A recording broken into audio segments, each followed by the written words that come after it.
भैया 2 किलो चावल देना, बासमती, सबसे अच्छा वाला।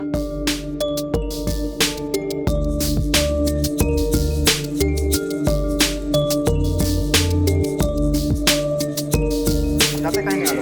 आप खा लो। आलोक भैया का वादा है। आलोक का करे, समझ नहीं आ रहा है कि करे का वो। हेलो।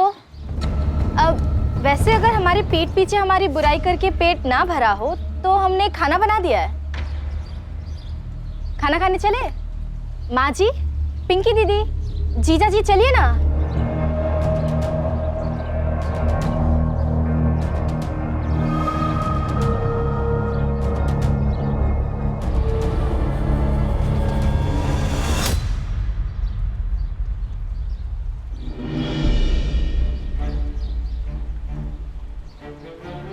रवि कॉलेज में हमारा सीनियर था।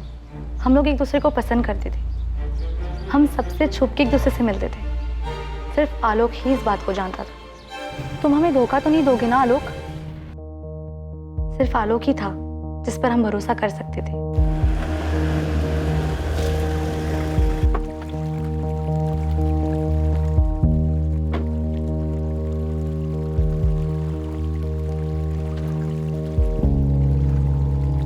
जानवी, तुम जानती हो रवि क्या है। हम तो सिर्फ तुमको समझा ही सकते हैं ना। हम बहुत प्यार करते हैं उससे। ना वो तुम्हारी बिरादरी का है, ना वो तुम्हारी हैसियत का है। ये बात तुम जितनी जल्दी समझ जाओ उतना अच्छा है।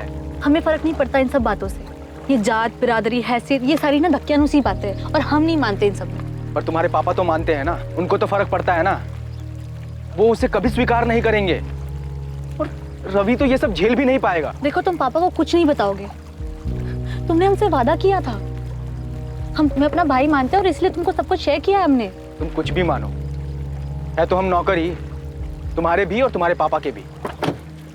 देखो, जब सही समय आएगा ना तब तुम रवि और हमारी ना भागने में मदद कर देना। पापा मानते होंगे इन सारी धक्कियानुसी बातों में, पर हम नहीं मानते।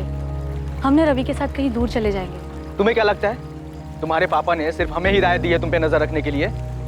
एक ना एक दिन पकड़ी जाओगी, फिर क्या होगा? पहले रवि मारा जाएगा और फिर हम कहीं मरे हुए मिलेंगे। क्लास में ही थी या कहीं और? हम क्लास में ही थे। ठीक है, पूछ लूंगा।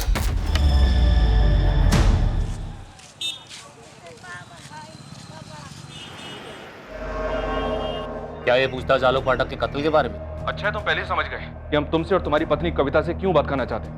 साहब, ये 1 साल पुरानी बात है। गड़े मामले निकालने से कोई फायदा नहीं होगा। गड़े मामले गड़े मुर्दे की तरह होते हैं संजीव शुक्ला। यहाँ डेड बॉडी है और ये मामला तुमसे और तुम्हारे परिवार से जुड़ा है। तुम्हारी भलाई इसी में है कि चुपचाप थाने चले आओ।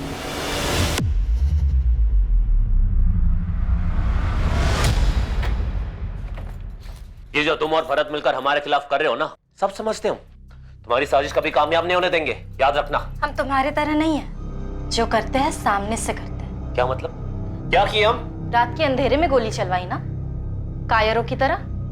तुम्हें क्या लगा हमें पता नहीं चलेगा? अरे गोली तो 1 साल पहले ही मार देनी चाहिए थी इस साले को।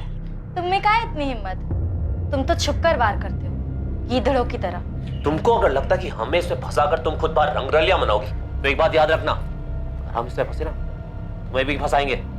शर्म औरत। अरे तुमसे ज्यादा खुददार तो पोठे वाली है। अच्छा, तो फिर इतनी आग क्यों लगी थी जब हम उसके हुए थे?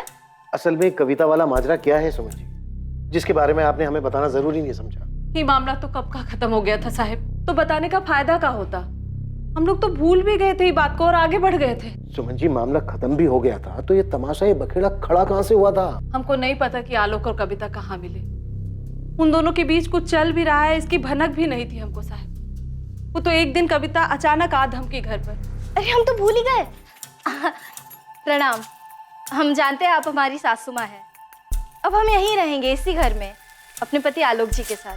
पर हो कौन तुम? कविता। पूरा नाम कविता पाठक, आपके बेटे आलोक पाठक की धर्मपत्नी। कविता, ये क्या तमाशा है? घर जाओ अपने वापस। घर में ही तो है, हम यहीं रहेंगे, हम कहीं नहीं जा रहे। अरे निकालो इसको बाहर आलोक, पता नहीं कहाँ से आ धमकी है ये। अगर हम यहाँ से निकले ना तो सीधे पुलिस स्टेशन जाएंगे तुम्हारे खिलाफ रेप का केस करने। कह रहे तुमसे। कविता, बखेड़ा खड़ा मत करो प्लीज, चली जाओ। अच्छा एक काम करते, हम छोड़ाते तुम्हें तुम्हारे घर, ठीक? छोड़ आते हैं मतलब? अरे हम हमारे ही तो घर में हैं, हम यही रहने वाले, हम कहीं नहीं जा रहे। और वैसे भी होटल में तुम कहते थे ना कि तुम्हें मुझसे प्यार हो गया है, हमारे बिना रह नहीं सकते, तो अब क्या हो गया? खत्म हो गया प्यार? कविता प्लीज ऐसा मत करो। तुम ऐसा मत करो आलोक, हमने कह दिया हम यही रहेंगे, हम कहीं नहीं जाएंगे, बस। देखिए सासू माँ, हम बहुत अच्छी बहू बनकर रहेंगे, घर के सारे काम करेंगे, खाना बनाएंगे, आपके पैर दबाएंगे, आपके बालों में तेल भी लगाएंगे, लेकिन हाँ, हम घर छोड़कर नहीं जाएंगे। हम आलोक से बहुत प्यार करते हैं, आलोक बहुत अच्छे हैं, बिस्तर में भी और ऐसे भी। देखिए सासू, हम आपके मन के और घर की शांति के लिए ना आपको एक मुफ्त की सलाह देते हैं, आप हमें अपना लीजिए। वैसे भी आपके पास और कोई चारा तो है नहीं। चौकड़ी मारकर बैठ गई घर में, और जब आलोक ने हमको ये बताया कि पहले से शादीशुदा है तो हमने तो होश उड़ गए साहब। हमको खुद समझ में नहीं आ रहा था कि कैसे पीछा छुड़ाए उस चुड़ैल से। क्या कर बैठे तुम आलोक? हम नहीं जानते थे कि हमारे ऐसे गले पड़ जाएगी। इतनी घिनौनी हरकत किसी और की पत्नी के साथ, शर्म नहीं आई तुमको? तुमको तो कहते हुए भी शर्म आ रही है। सोचा है कभी इसका परिणाम क्या होगा? बढ़िया है पिंकी के पति को सबक सिखाने, उसको पीटने चले थे, और क्या भाषण दे रहे थे उसको? अपने दायरे में रहो, और तुम्हारा कोई दायरा नहीं है। हम जानते हैं हमसे गलती हो गई है। अरे मती मारी गई थी तुम्हारी। धमकी दे रही है तुमको कि अगर उसको घर से बाहर निकाला तो बलात्कार का केस करेगी तुम पर, और अगर उसके पति को पता चला कि वो यहाँ बैठी है तो क्या होगा, सोचा है कभी? भैया 2 किलो चावल देना, बासमती, सबसे अच्छा वाला।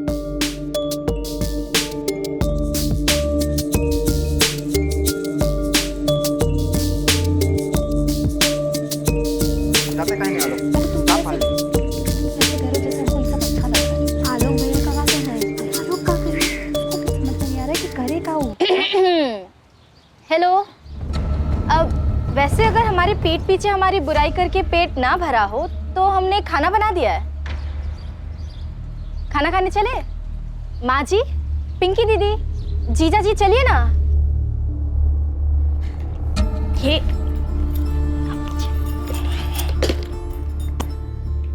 क्या माँ जी, 1 महीना हो गया, अब भी नाराज है? देखो, हमको ये माजी बाजी मत कहो, अच्छा नहीं लगता हमको। अब माँ को माँ नहीं कहेंगे तो और क्या कहेंगे? कविता, जी आलोक जी। बवाल तो होना ही था साहब। अरे किसी और की पत्नी जबरन हमरे आलोक की पत्नी बनकर बैठी थी हमरे घर में, बेशर्मों की तरह। कविता के पति संजीव शुक्ला को पता चला था? पता कैसे नहीं चलता? इतनी बड़ी बात छुपती है का साहब? पूरे गांव में काना फूसी होने लगी, बात उड़ते उड़ते पंचायत तक पहुंच गई थी। सुमन जी, आपका बेटा आलोक था क्या? एक तरफ कविता, दूसरी तरफ शालिनी अवस्थी, निकिता भारद्वाज, और तीसरी तरफ अपने ही मालिक की बेटी चांद। और हो सकता है और भी बहुत सारी हो जो अभी तक सामने नहीं आई है। हमको कुछ नहीं पता साहब, हम खाली कविता को जानते थे क्योंकि वो हमरे घर में जबरदस्ती आकर बैठ गई थी। पर हम आपको बार बार कह रहे हैं साहब, हमारा बेटा बिल्कुल ऐसा नहीं था कि अपने मालिक की बिटिया पर गलत नजर डाले। अगर ये सोच रही हो कि आलोक का कत्ल हमारी वजह से हुआ है तो गलत नहीं सोच रही हो नेहा, क्योंकि हमारा भी यही मानना है। तुम्हारे पिता को तुम्हारे और आलोक के रिश्ते के बारे में पता चल गया था? ये किसने कहा? आलोक और हमारे बीच में कुछ नहीं था, कुछ भी नहीं। तो फिर तुम्हारे पिता को वहम हुआ होगा कि कुछ है तुम दोनों के बीच, क्योंकि हमें जानकारी मिली है कि तुम्हारे पिता आलोक से नाराज थे। आलोक ने ये बात उस औरत को बताई है जिसके साथ उसका अफेयर था। तुझ पे भरोसा किया, अपने बेटे से बढ़कर माना, और तूने हमारी पीठ पे छुरा भोंक दिया। क्यों? हमसे बहुत बड़ी गलती हो गई मालिक। ऐसा नहीं है कि हमारा इरादा आपको धोखा देना था। तो क्या इरादा था? तुझे तनख्वाह मिलती है जानवी की हिफाजत करने की, गलती करने की नहीं। पूरा भरोसा किया था। तेरी बहन की शादी में हमने क्या क्या नहीं किया है? साला कितनी लड़कियों के साथ सोए हो हमें सब पता है, और वो कविता वाले मामले में हमने क्या क्या नहीं किया सब भूल गया तू? हमारी नाक के नीचे हमारी बेटी को। माफ कर दीजिए मालिक, हमसे गलती हो गई, अब आगे से ऐसा नहीं होगा। तूने आग में घी डालने का काम किया आलोक। हम कह रहे हैं हमसे गलती हो गई। निगाहें नीची कर। सोचते हैं कि अभी गोली मार दे तुझे, मार दे गोली।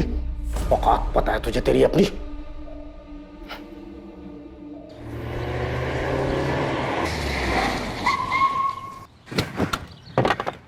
जानवी, हमने तुमको पहले भी चेतावनी दी थी ना। तुम्हें हमेशा गलती अपने सर पर लेने की जरूरत नहीं है, हम देख लेंगे। और ये क्या, तुम पापा को हर बार सफाई देते रहते हो? हाँ, सबकी जरूरत नहीं है, प्लीज। हमने तुम्हारे पापा को कुछ भी नहीं बताया है। तुमने हमको तुम्हारे और तुम्हारे पापा के बीच की वफादारी के दलदल में झोंक दिया है। पहले भी कहा था दूर रहो इन सब से। आलोक और हमारे बीच में कुछ भी नहीं था, कुछ भी नहीं, क्योंकि यहाँ बात थी रवि की। रवि? ये रवि कौन है? रवि हमारा बॉयफ्रेंड है, जिससे हम प्यार करते हैं।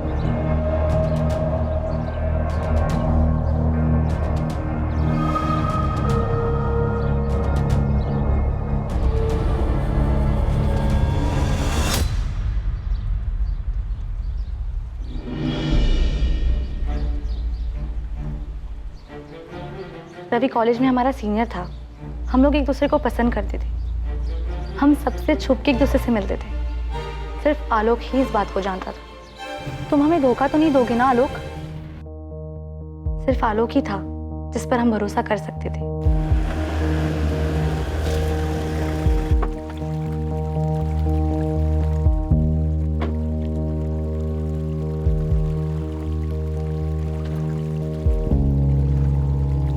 जानवी, तुम जानती हो रवि क्या है। हम तो सिर्फ तुमको समझा ही सकते हैं ना। हम बहुत प्यार करते हैं उससे। ना वो तुम्हारी बिरादरी का है, ना वो तुम्हारी हैसियत का है। ये बात तुम जितनी जल्दी समझ जाओ उतना अच्छा है। हमें फर्क नहीं पड़ता इन सब बातों से। ये जात, बिरादरी, हैसियत, ये सारी ना धक्कियानुसी बातें हैं और हम नहीं मानते इन सब में। पर तुम्हारे पापा तो मानते हैं ना, उनको तो फर्क पड़ता है ना। वो उसे कभी स्वीकार नहीं करेंगे और रवि तो ये सब झेल भी नहीं पाएगा। देखो, तुम पापा को कुछ नहीं बताओगे। तुमने हमसे वादा किया था। हम तुम्हें अपना भाई मानते हैं और इसलिए तुमको सब कुछ शेयर किया है हमने। तुम कुछ भी मानो, है तो हम नौकर ही, तुम्हारे भी और तुम्हारे पापा के भी।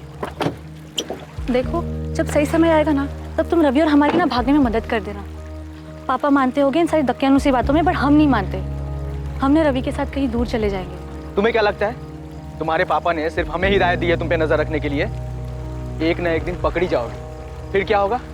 पहले रवि मारा जाएगा और फिर हम कहीं मरे हुए मिलेंगे। क्लास में ही थी या कहीं और? हम क्लास में ही थे। ठीक है, पूछ लूंगा। हमें तुम्हारी और रवि की बहुत फिक्र है।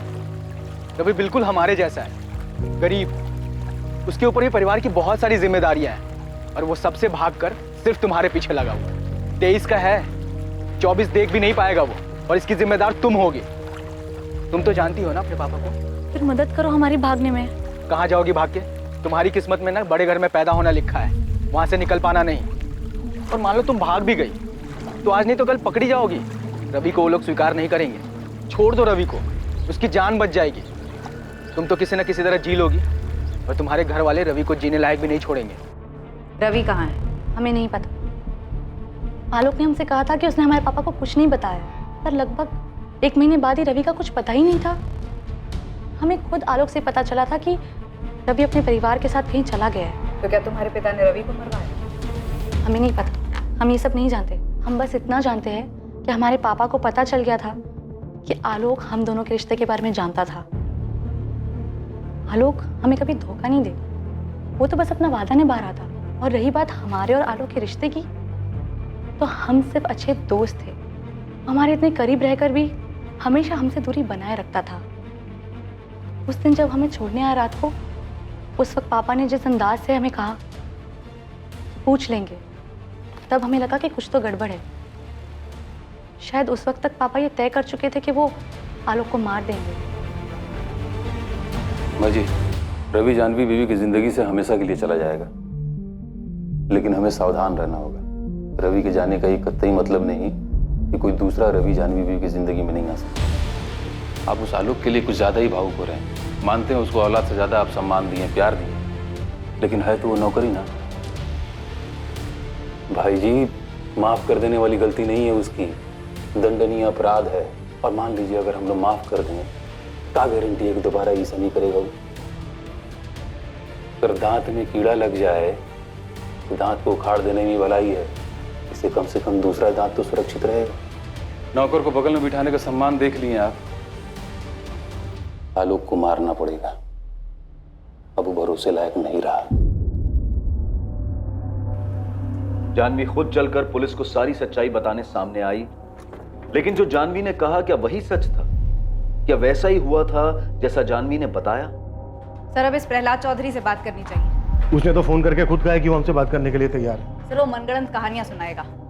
उसके सामने रवि का जिक्र करके उसे एक झटका देते। उसे अंदाजा भी नहीं होगा कि हमें रवि की सारी कहानी पता है। मुझे तो यकीन है कि उसी ने रवि को मरवाया होगा और शायद उसके परिवार को भी। और हो सकता है आलोक को इस बात का पता चल गया होगा, तो सारी कहानी को दबाने के लिए उसने आलोक की भी हत्या करवा दी। और ये आलोक की माँ सुमन जो किस्सा बयां कर रही है वो भी कम अजीब नहीं है। बोला कोई शादीशुदा औरत किसी दूसरे आदमी की पत्नी होने का कैसे दावा कर सकती है?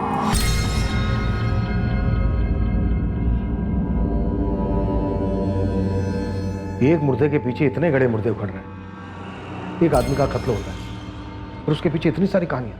सर, आलोक के दोस्त भरत को भी कस्टडी में ले लिया है। सर, ऐसा तो नहीं हो सकता कि इस माँ की कहानी में इस भरत को कुछ भी ना पता हो। और पासवान सर कविता और संजीव शुक्ला से बात कर रहे हैं, इसे जल्दी सच सामने आना चाहिए। वैसे सर, जानवी और रवि की लव स्टोरी सच भी है क्या फिर एक सिर्फ कहानी है सच को छुपाने के लिए?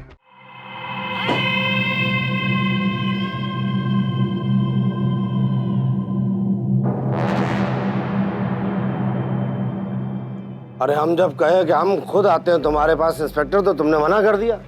अब क्या जरूरी काम आन पड़ा?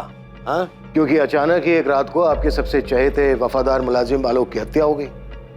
कड़ियां जोड़ रहे थे अब तक हम प्रहलाद जी, अब जुड़ चुकी हैं। आप खुद ही आ जाएंगे तो बेहतर रहेगा। अब क्या पता लग गया घनश्याम इनको? कुछ समझ में नहीं आ रहा भाई जी। साला ये इंस्पेक्टर को तो तेवर ही बदल गए हैं। जरा पता करो ये रवि कहाँ, कहीं उसने तो मुंह नहीं खोल दिया।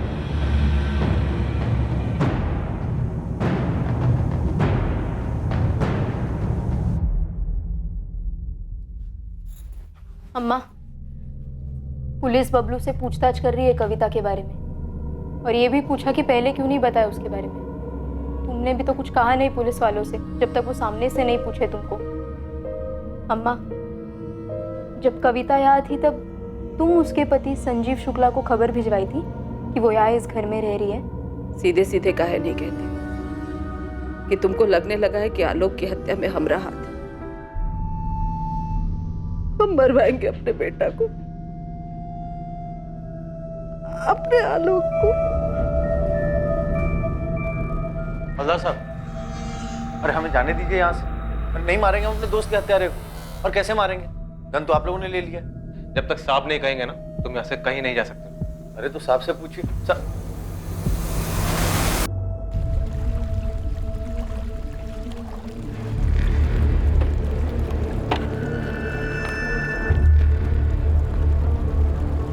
दोस्ती का मतलब समझते हो तुम?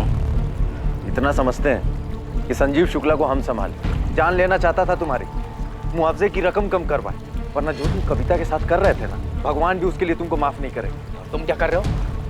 बाप बनना चाह रहे हो हमारे? उसे तो मरना ही था सर, तो मर गया। अरे उसे तो बहुत पहले मर जाना चाहिए था। गलती कर दी जो पहले छोड़ दिया उसे। क्यों? 1 साल बाद तुम्हारी पत्नी के साथ फिर से रिश्ता जोड़ रहा था। इनसे क्या पूछ रहे सर? हमसे पूछिए ना। क्या खिचड़ी पक रही थी तुम दोनों के बीच? अरे किसी एक के साथ खिचड़ी पका रहा हो तो कुछ बताया ना सर। कहीं भी मुंह मारने चला जाता था सर। और जितना बड़ा कभी ना वो था ना, उतनी बेशरम ये है। उसकी अय्याशियों से इसको कुछ फर्क नहीं पड़ता। लीज की तरह चिपकी हुई थी आलोक के साथ। तो पंचायत लेकर क्यों आए थे हमें ले जाने? इतनी बेशरम है तो छोड़ दो हमको।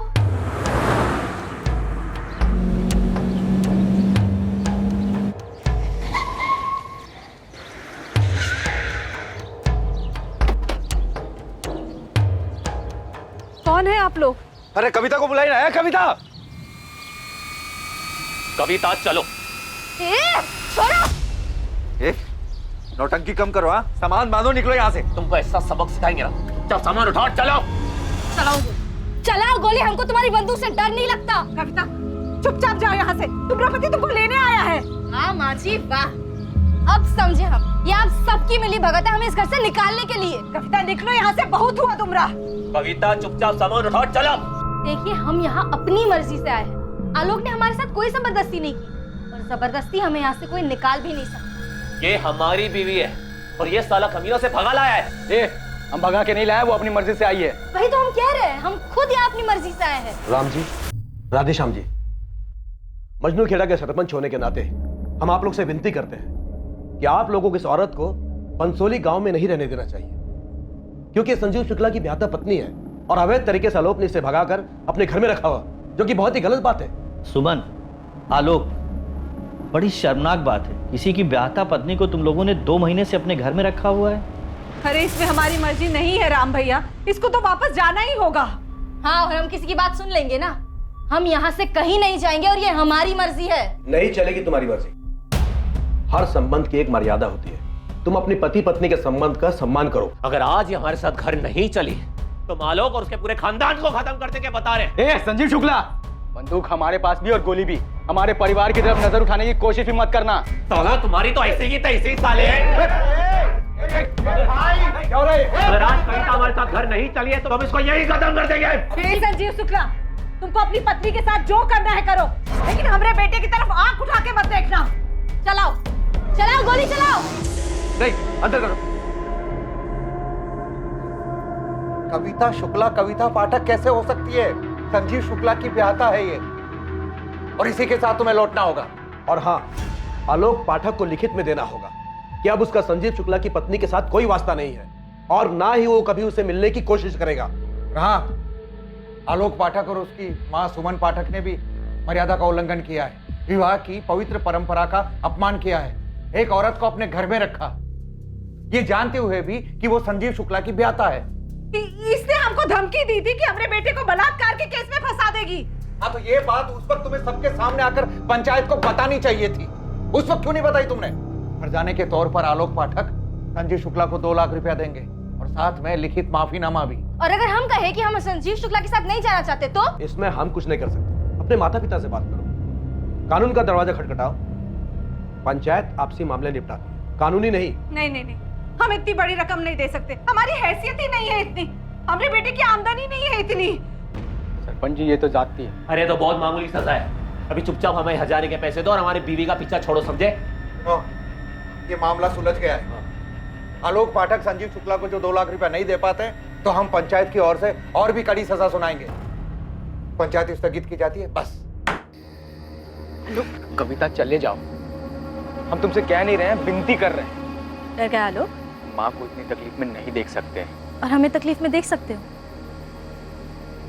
याद है आलोक, तुमने हमसे कहा था कि तुम हमें कभी धोखा नहीं दोगे। धोखे में तो हम दोनों थे। तुम अपने पति को धोखा दे रही थी और हम अपने परिवार को। चले जाओ, हम पंचायत को लिखित में दे देंगे कि अब हमारा और तुम्हारा कोई वास्ता नहीं। देख यार संजीव, तुम्हारा दोस्त जरूर है पर हमें तुम्हें कोई फर्क नहीं। एक बार हमारे लिए बात करने की कोशिश तो करो उससे। बहुत बौखलाया हुआ है, 2 लाख से तो एक दमड़ी कम नहीं लेगा। अरे इतने पैसे तो है भी नहीं हमारे पास, कुछ कर यार, वरना ये पंचायत हुक्का पानी बंद करवा देगी और अम्मा बर्दाश्त नहीं कर पाएगी। तुम्हें दायरा नहीं तोड़ना चाहिए था।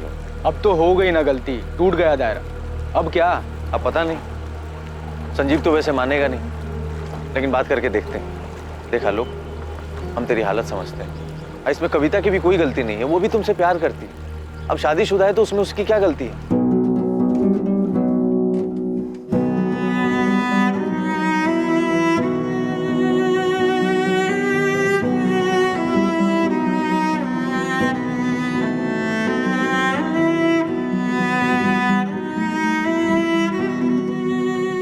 ये भरत गुप्ता तुम्हारा दोस्त है ना संजीव? दोस्त नहीं, दुश्मन है सर। उसकी पैरवी पर हट जाने की रकम हमने 1/4 कर दी थी। 2 लाख की जगह 50,000 में मान गए थे। बाद में पता पड़ा दोनों दोस्त बन गए। उस आदमी से दोस्ती कर ली जो हमारी बीवी को भगा ले गया था, दोगला साला। वो नहीं भगाया था, हम खुद गए थे। अरे कायदे से तुमको आलोक को उसी वक्त मार देना चाहिए था। कायदे से तो हमको भी तुमको मार देना चाहिए था, पर अभी देर नहीं हुई है और ना ही हम बदले हैं। 1 मिनट, कार्तिक का मर्डर हुआ है, इसी ने मारा होगा सर आलोक को। अरे काश हमने मार दिया होता उस वक्त। फिर कोई बात नहीं, अब मर गया ना। संजीव, तो क्या मैं ये मानूं कि तुम अपना जुर्म कबूल कर रहे हो? जो मानना है मान लीजिए सर। आलोक मर गया, हमारे लिए उतना ही काफी। उसकी हरकतें ऐसी थी, कोई ना कोई तो मारता ही उसे, और कोई और ना सही भरत नहीं मारा होगा उसे। दोनों गनमैन थे सर, और दोनों की दोस्ती भी हो गई। आलोक ने भरत की किसी लड़की पर हाथ डाल दिया होगा, इधर उधर मुंह मारने की आदत तो थी उसकी। फिर क्या, जला दी गनमैन ने उस पर गन। मतलब अभी तो जो कुछ और नहीं मिला तो तू भरत पे गूगली फेंक रहा है? सर खिलाड़ी तो भरत है, ये गुगली उसी ने फेंकी होगी। पूछो क्या पूछना है। सारे जवाब सोच के आए होंगे आप तो। समय बर्बाद मत करो, बहुत कीमती समय होता है हमारा, समझे? देखो भरत, तुम आलोक के दोस्त हो लेकिन हमारे शक के दायरे से बाहर नहीं हो। हमारी नजर है तुम। आलोक को मारकर हमें क्या मिलता? मिला भी क्या? मिला भी क्या? मतलब आलोक के मरने से क्या मिला? दोस्त था वो हमारा। पता नहीं जिसने भी उसे मारा है उसे उसको मार करके क्या मिला होगा। प्रहलाद जी, आपने आलोक को उसके दोस्त भरत से ही मरवाया ना। भरत अभी भी यहीं से गया है, लेकिन हमारी रडार से दूर नहीं गया है। और सच तो मुझसे गुलाई लेंगे।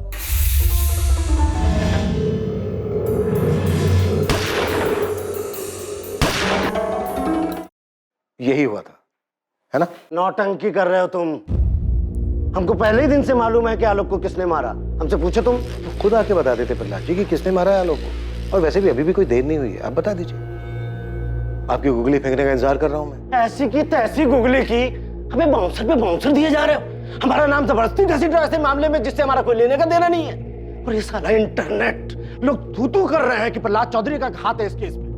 ये आलोक पाठक, उसके मर्डर से तुम्हारा ये डिपार्टमेंट हमारा नाम जोड़ रहा है, हमारी छवि धूमिल कर रहा है और हमारी बेटी को हमारे खिलाफ भड़काकर इंटरोगेट कर रहा है। क्या हमें पता नहीं है? कमाल का एंगल ढूंढ रहे हो तुम लोग। इस छछूंदर को मारने के लिए इतना बड़ा षड्यंत्र रचेंगे हम, अपनी छवि खराब करेंगे, सोचो। और रवि, आपकी बेटी जानवी का बॉयफ्रेंड रवि, उसका क्या किया? अबे क्या बॉयफ्रेंड, 2 कौड़ी का लौंडा औकात थी उसकी। रवि को तो हम पहले ही ठिकाने लगा दिए हैं। कहाँ गाड़ा रवि? वाराणसी में है लौंडा, गाड़ा वाड़ा नहीं है, सेटल कर दिया उसको। सुनो बालक, हम तुम्हारे लिए बनारस में नौकरी का प्रबंध कर दिए हैं, घर भी ले लिए हैं किराए पे और 1 साल का हम किराया भी भर दिए। तो अब जितना जल्दी हो सके ये सब प्रपंच समेटो और तत्काल जाके बनारस में विस्थापित हो जाओ। समझ रहे हो? नया घर, नया नौकरी, नया नंबर, और जो रहेगा हमारे पास। दूसरी बात, जानवी बेबी से दूर रहना, न बात करने की कोशिश करना, न मिलने की। पल पल की खबर रखेंगे तुम्हारी हम। और आखिर और महत्वपूर्ण बात, नजर हटी दुर्घटना घटी। अरे रवि को जब हमने प्यार मोहब्बत से निपटा दिया तो आलोक को मारने की क्या जरूरत थी? इसलिए कि रवि के बारे में उसने नहीं बताया। अरे साला को औकात दिखा दिया, मारते क्यों?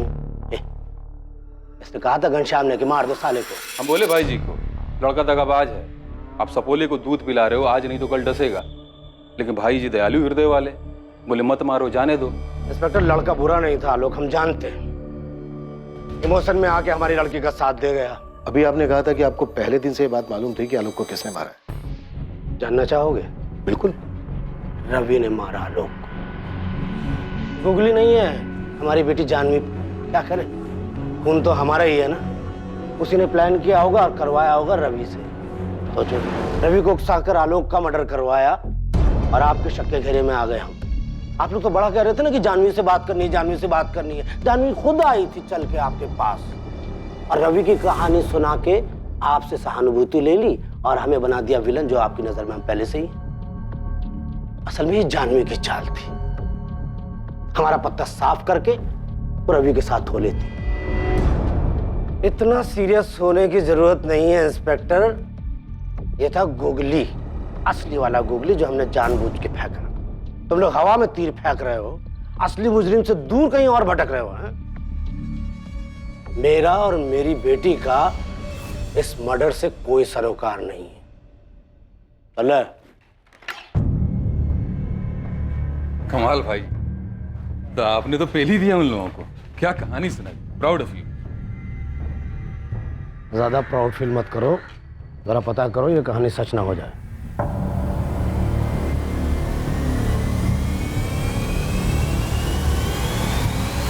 सर, हमारे पास आलोक के आसपास के सारे पहलू हैं। अब इसके बाहर भी कुछ हो सकता है क्या? आजा मुश्ताक, क्या खबर लाया भाई? तगड़ा खबर है सर। 2 दिन हो गए मुश्ताक, अभी तक तू ऐसी किसी हिस्ट्री शीटर को नहीं ढूंढ पाया जो हमें ये बता दे कि गोली किसने चलाई। साहब जी, या कोई हिस्ट्री शीटर हो तो बताओ। तो फिर गोली किसने चलाई? माँ ने, बहन ने, जीजा बबलू ने, या फिर खुद उसने अपने आप पर? बबलू को अंदर कीजिए साहब, और साइड में पिंकी को भी इंक्वायरी के लिए बुला लीजिए। असली हिस्ट्री वहाँ मिलेगा आपको। वहाँ क्या हिस्ट्री है, खुल के बोलना। साहब, पिंकी और उसकी माँ में जबरदस्त अनबन है। खुद उसकी माँ उसके पीछे पड़ी थी कि वो अपने पति बबलू को छोड़ के भरत से शादी कर ले। भला कोई माँ ऐसा कर सकती है? तो इसमें आलोक क्यों मारा गया?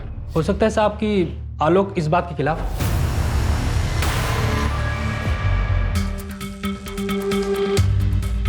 आलोक का पूरा परिवार इन्वेस्टिगेटिव टीम की रडार में था और जो सामने आने वाला था वो एक बहुत ही महत्वपूर्ण कड़ी थी जो इससे पहले इन्वेस्टिगेशन के दौरान अब तक जुड़ नहीं पाई थी। हाँ, ये बात सच है कि अम्मा हमको बबलू को छोड़ के भरत से शादी करने को बोल रही थी।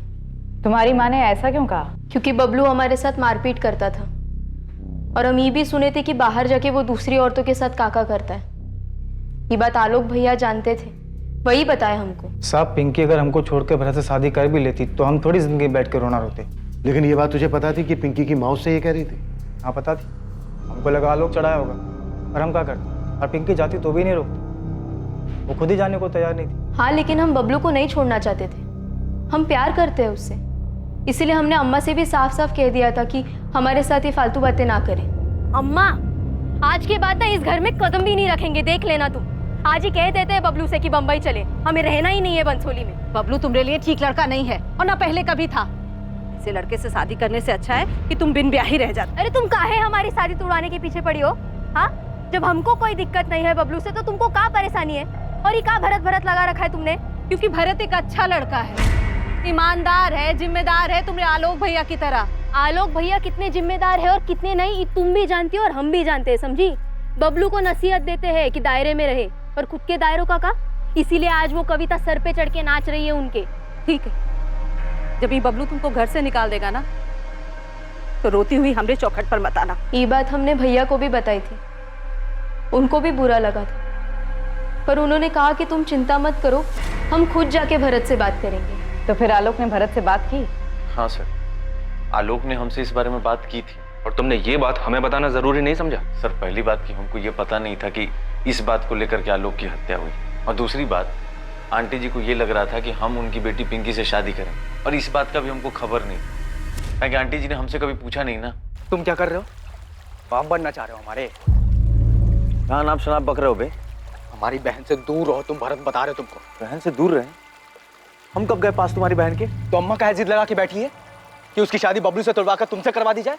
क्या बोल रहे हो? हमको कुछ समझ में नहीं आ रहा है आलोक। तो क्या वो तुमसे पूछे भी नहीं बार बार पिंकी को तुमसे शादी करने के लिए कह रही है? हाँ, तो हो सकता है आंटी जी ने हमसे कभी इस बारे में बात नहीं की। देखो आलोक, पिंकी बहन है तुम्हारी, हम उसका घर तुड़वाएंगे, बबलू चाहे जैसा भी हो। तुम कौन सी बात लेकर के हमसे उलझ रहे हो यार? हम सच कह रहे हैं। अरे ऐसा कुछ नहीं है, यकीन करो हमारा। और सर, ये बात वहीं खत्म हो गई। बाद में हम सुमन आंटी के घर गए उनको समझाने के लिए कि आंटी जी, अगर आपको लगता है कि हम पिंकी के लिए बबलू से बेहतर साबित होंगे तो ये अच्छी बात है, लेकिन हमारा कोई इरादा नहीं है कि पिंकी का घर तोड़कर हम अपना घर बसाएं। बबलू को ये बात पता थी? कहीं उसने तो... हमको नहीं लगता है सर। अगर बबलू को ये बात पता भी हो तो वो आलोक की हत्या नहीं करेगा, कि आलोक तो खुद नहीं चाहता था कि बबलू और पिंकी अलग हो।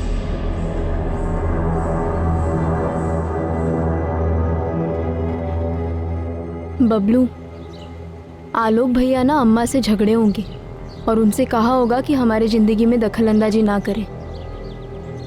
तो क्या इतनी सी बात पे अम्मा जी आलोक को मरवाए होंगे? हमें नहीं पता, पर हमारी कुछ समझ में नहीं आ रहा है।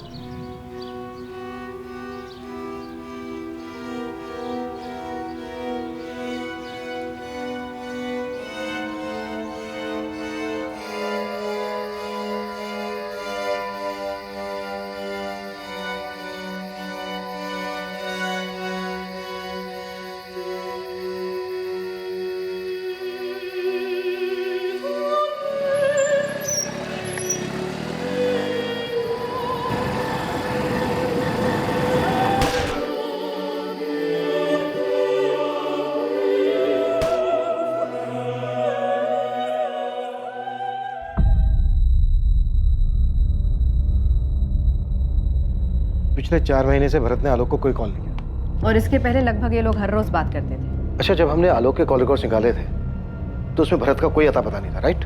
राइट सर, क्योंकि हम सिर्फ पिछले 3 महीनों के कॉल रिकॉर्ड्स देख रहे थे और इनकी बातचीत बंद हुए तो 4 महीने हो चुके हैं। दरअसल इसका पता हमें खबरी मुश्ताक से लगा। भरत का कहना है कि उसके और आलोक के बीच सब कुछ सुलझ गया था। क्या कारण हो सकता है कि 4 महीने तक दोनों ने आपस में कोई बातचीत नहीं की? ना भरत ने आलोक को कॉल किया, ना आलोक ने भरत को कॉल किया। कैसी दोस्ती थी? अजीब है। जी सर, मुझे भी अजीब लगा।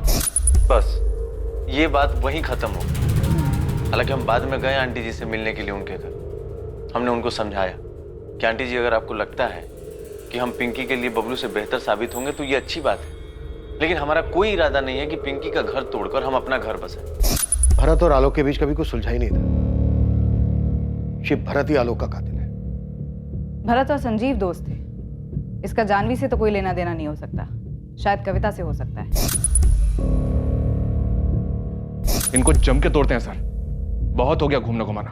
कविता का इस मामले से कोई लेना देना नहीं है। सुमन पाठक के कॉल रिकॉर्ड्स निकलवाओ। सुमन पाठक? यस। आपको लगता है उसने अपने बेटे को मरवाया? सुमन पाठक ने हमें कविता के बारे में कुछ नहीं बताया और न ही अपने बेटे आलोक के दोस्त भरत के बारे में कुछ बताया। क्यों? क्योंकि वो उसे बचाना चाह रही है। इतनी बड़ी और जरूरी बात सुमन पाठक ने हमें आसानी से नहीं बताई, जबकि बतानी चाहिए थी। आखिर उसके बेटे के मर्डर का मामला।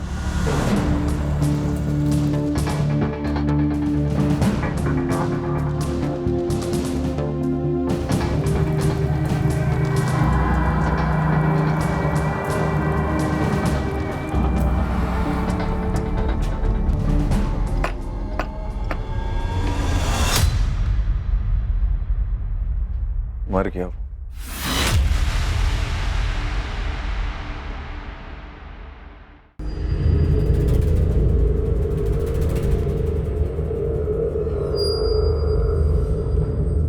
आलोक के कॉल रिकॉर्ड से पता चला है कि पिछले 4 महीने में तुम्हारे और आलोक के बीच कोई बातचीत नहीं। हाँ, वो अपने काम में बिजी था, हम अपने काम में बिजी थे।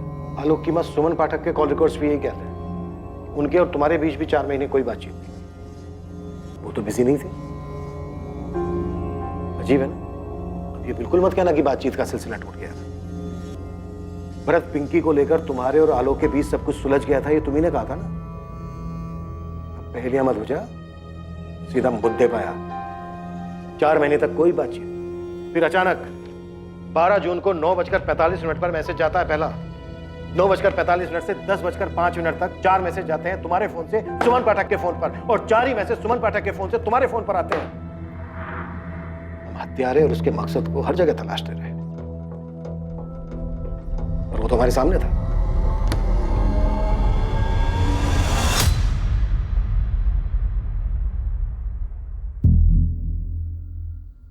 बैठिए।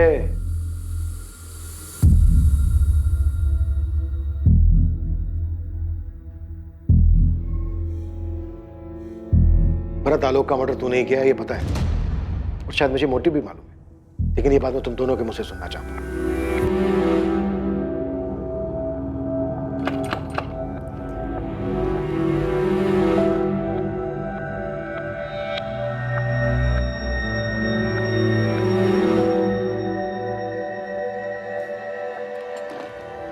कविता वाले मामले के बाद भरत आलोक की जिंदगी में आया। उन दोनों की दोस्ती हो गई और इस तरह भरत हमरे भी जिंदगी में आ गया। और हम जान ही नहीं पाए कि भरत सिर्फ हमरे जिंदगी में आने के साथ साथ कहीं आगे बढ़ चुका था। वो अब हमरी जिंदगी का हिस्सा बन चुका था। अगर आलोक को ये बात पता चली ना, पता नहीं क्या करेगा वो। ये तो हम भी नहीं जानते भरत, क्या जवाब दें हम तुमको। हम रोज रोज यहाँ नहीं आ सकते, कहीं किसी ने देख के गणित बिठा दिया ना, बहुत घबराहट होती है हमको। अरे क्या सोचेगा, यही सोचेगा कि आलोक का एक दोस्त उसकी माँ से मिलने आ रहा है, और क्या। हाँ, लेकिन ऐसे कब तक चलेगा सुमन? क्या बोले तुम? सुमन? अच्छा लगा हमको। तुम एक काम काहे नहीं करते, पिंकी से शादी काहे नहीं कर लेते? वैसे भी वो बबलू कोनो काम का नहीं है। तुम अपना बेटी का घर तुड़वाना चाहते हो? तो इस तरह तुमरे ही आने पर कोई सवाल नहीं करेगा ना। नहीं रह सकते हम तुमरे बिना। तो भरत की पिंकी से शादी करवाने का मकसद कुछ और ही था। ये शादी पिंकी के लिए नहीं, बल्कि खुद के लिए करवाई जा रही थी। क्या आलोक इस बात को जानता था? या इस बात का उसके सामने खुलासा होने से पहले उसकी मौत हो गई?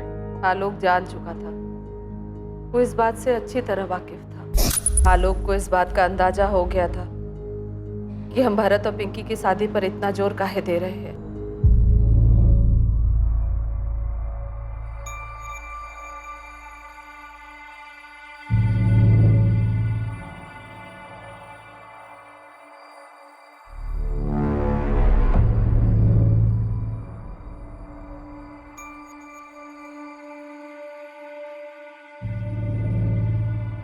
तुम क्या कर रहे हो?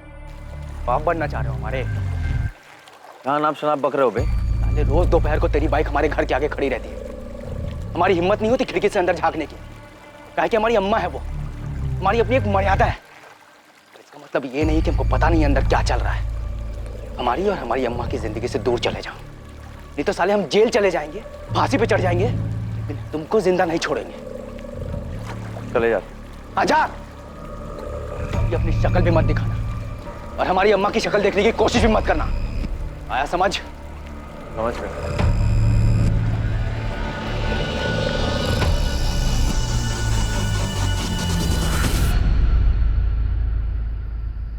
आलोक आओ खाना खा लो।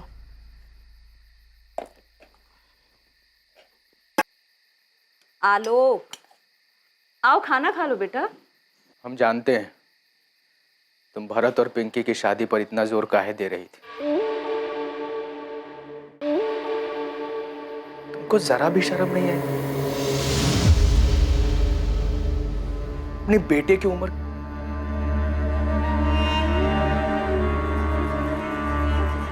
तुमने हमारे बारे में नहीं सोचा? पिंकी को पता लग गया तो? लोगों को पता लग गया तो हम बाहर किस मुंह से जाएंगे? ना हमारे बारे में सोचा, हमें कहीं का छोड़ा। आज के बाद भारत यहां कभी नहीं आएगा और ना तुम मुझसे कभी मिलोगे। जब हमारे बेटे ने बार बार हमसे कहा तुमको शर्म नहीं आई माँ, तो हम क्या करते? उस वक्त हमरे कुछ कहने से उस पर कुछ असर होने वाला था का? हमको पता ही नहीं था कि हम ये बात आलोक से कैसे कहते। जब वो हमरे गोद में आया तो हम सिर्फ 16 साल के थे और जब पिंकी पैदा हुई तो 19 साल के। हम ये बात कैसे कहते उससे कि हम उन दोनों की माँ होने के साथ साथ एक औरत भी तो थे। हाँ, हमको शर्म आती थी साहब, बहुत शर्म आती थी, पर क्या करते? जब शर्म के आगे शरीर की जरूरत आ जाए तो खुद को रोकना बहुत मुश्किल हो जाता है।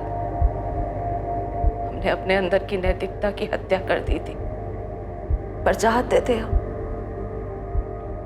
थे कि हम उसी दायरे में रहे जो समाज ने विधवाओं के लिए बनाया है। पर हमारे दिल को गंवारा नहीं था। तुम्हारी शारीरिक जरूरतों, नैतिक मूल्यों पर सवाल या निशान लगाने का मुझे कोई हक नहीं, और ना ही मुझे ये हक है कि मैं तुम्हें सही या गलत कहूँ। पर तुमने अपने ही बेटे का मर्डर करवाकर एक इंसान होने के मूल्यों को पीछे छोड़ दिया। पर तब ये समझ पाना मुश्किल था साहब कि हमको जो चाहिए वो हम कैसे पाए। इसीलिए हमको जो ठीक लगा हम कर दिए। तुम्हारी बहुत याद आ रही है भरत। हमें भी।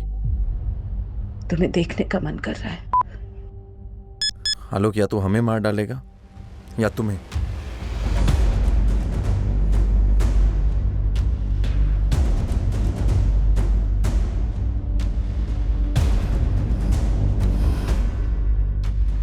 तो तुम मार डालो आलोक को, मार डालो उसे।